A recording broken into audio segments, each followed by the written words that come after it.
Hello friends, welcome back to my channel. আমি সুতপা। আমার চ্যানেলে সবাইকে ওয়েলকাম। তো আমি লাস্ট ব্লগে আপনাদের সাথে শেয়ার করেছিলাম যে বৃষ্টি পড়ছে, ওয়েদার খুবই খারাপ ছিল। আর আমি বলেছিলাম মক ড্রিলটাও আপনাদের সাথে শেয়ার করব গুজরাটে কিভাবে হচ্ছে। এখানে ভীষণ বিদ্যুৎ চমকাচ্ছে, বৃষ্টি পড়ছে। এখন বাজে ওই 6:30-6টার দিকে। মানে এখানে যদিও সন্ধে হতে দেরি হয়, আজকে আমার হাজব্যান্ড তাড়াতাড়ি চলে আসছে। তো আমাদের কারেন্টও চলে গেছে, 10 মিনিটের জন্য কারেন্ট গেছিলো। আমি এখানে একটুখানি চপ বানাচ্ছিলাম, আলুর চপ আর পেঁয়াজি। আমার হাজব্যান্ড আজকে তাড়াতাড়ি চলে আসছে, তাই জন্য বলেছিল যে একটু বানানোর জন্য। তো সেই বানানোর প্রস্তুতি করছিলাম, তখনই কারেন্টটা চলে গেল। আমি একটু মোমবাতি জ্বালিয়েছিলাম। তারপর এখানে 8টা থেকে 8:30 অবধি সবাই লাইট অফ করে থাকার জন্য বলা হয়েছিল। 8টা থেকে 8:30 সবাই লাইট অফ করেই ছিল। আমি এখানে আলু সেদ্ধ বসিয়েছিলাম। তারপর আমাদের কারেন্টটা আসার পরে আমরা আবার একটুখানি মার্কেটে বেরোবো আমার হাজব্যান্ড চলে আসার পরে।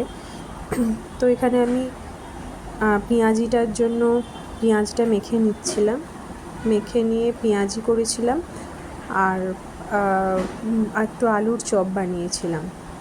তো ভালোই হয়েছিল মোটামুটি। বৃষ্টির দিনে এরকম চপ মুড়ি তো খেতে ভালোই লাগে আমাদের বাঙালিদের বিশেষ করে। আর আমার আর আমার মায়ের এটাই ডিনার হয়ে গেছিলো। আর আমার হাজব্যান্ডের আমি সকালে রান্না করেছিলাম, আগের ব্লগে দেখলে আপনারা দেখতে পারবেন। তো সেটাই ছিল, সেটাই ও খেয়ে নিয়েছিল। আর সোমের জন্য, আমার ছেলের জন্য একটু রুটি করে দিয়েছিলাম। আর আমার মেয়ে ভাত খেয়েছিল। তো এটাই ছিল হচ্ছে।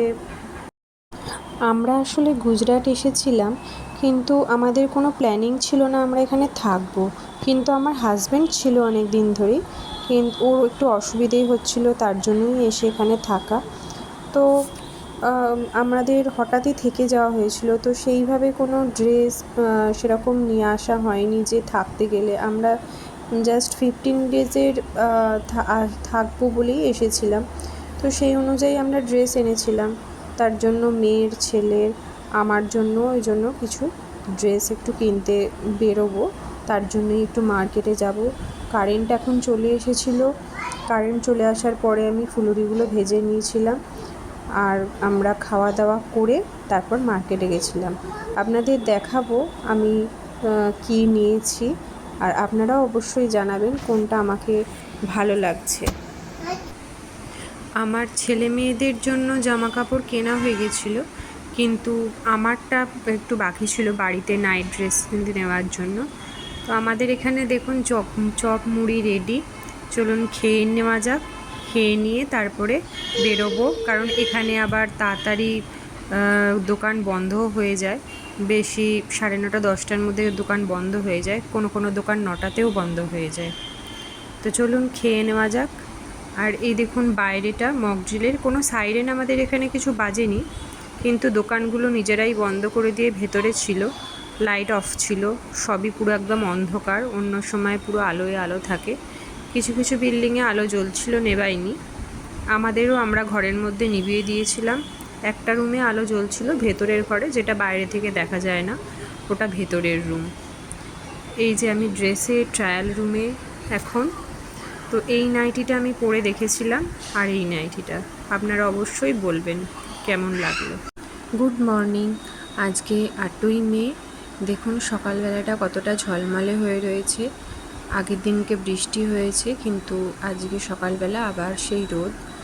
এখনও সেইভাবে রোদটা ওঠেনি। আমাদের কলকাতা হলে রোদটা একটু উঠে যেত। এখন বাজে 6:30। তো আমার হাজব্যান্ড বেরোবে, তার জন্য আমি ওকে ভাত তরকারি করে দেবো। তো 7:30টার সময় আমার হাজব্যান্ড বেরিয়ে যাবে। আর আমি কিছুটা আগের দিনকে একটু জোগাড় করে রেখে দিই। তো এই যে দেখুন আমার হাজব্যান্ড বেরিয়ে যাচ্ছে। ওর হাতে ওই টিফিন ক্যারিয়ারটা করে ও নিয়ে যায়, ভাত তরকারি নিয়ে যায়। ওখানে আর কি প্রবলেম হয়, ওর ভালো লাগে না। ওর ওইদিকে একটু গাড়ি আসে, সেই গাড়িতেই ও চলে যায়। সারাদিন আমার আর ব্লগ শ্যুট করা হয়নি। আমি এখন বিকেল হয়ে গেছে। বিকেলবেলা সোম বলল যে আমার খিদে পেয়েছে, তো কি করে দেবো আমি বুঝতে পারছিলাম না। তো তো এটার জন্য শুধু এই কটা ইনগ্রেডিয়েন্টসই লাগবে, পাঁপড়, লেবু আর একটু টমেটো আর একটু পেঁয়াজ। তো আর একটু অল্প হালকা উপর থেকে নুন ছড়িয়ে দেওয়া যেতে পারে। তো আমি পাঁপড়গুলো বিনা অয়েলে এটা সেঁকে নিয়েছিলাম, জালতি দিয়ে গ্যাসের ওপরে জাস্ট একটু সেঁকে নিয়েছিলাম। অয়েল ফ্রি খাবার এখন খুবই সবার পক্ষেই স্বাস্থ্যকর। তো আমি সেঁকে নিয়ে এটার মধ্যে জাস্ট একটু পেঁয়াজ আর একটু টমেটো একদম ছোটো ছোটো ছোটো ছোটো করে কুচিয়েছিলাম, দিয়ে তারপরে একটু লেবুর রস দিয়ে ভালোই লেগেছিলো, খারাপ হয়নি খেতে, ভালোই লেগেছিলো। আর এরপরে রাত্রিরেরও তোড়জোড় শুরু করে দেবো। রাত্রিবেলা একটু কি করব বুঝতে পারছিলাম না। আর রোজের একঘেয়ে না, এক ভাত তরকারি বা রুটি তরকারি রোজের ভালো লাগে না, ওই জন্য মনে হচ্ছিলো একটু অন্য কিছু বানাই। তো বাড়িতে সেরকম ননভেজ কিছু ছিলও না। আর এখানে আমি বলেছিলাম আগের ব্লগেই আপনাদের যে এখানে ননভেজ সেরকম পাওয়াও যায় না, সব জায়গায় মাছ মাংস নিয়ে বসে না, তার জন্য স্পেসিফিক একটা জায়গা থাকে যে সেখানে মাছ মাংস পাওয়া যাবে। আর হোটেলেও এখানে কোথাতেও মাছ মাংস পাওয়া যায় না।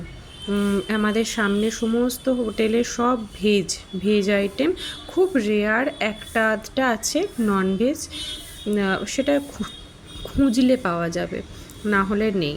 আর এখানে দেখুন আমার মেয়েও খাচ্ছে, ও যদিও আধখানা নিয়েছিল কিন্তু ওটাও খায়নি, ওটা আমাদের পেটেই গেছিলো।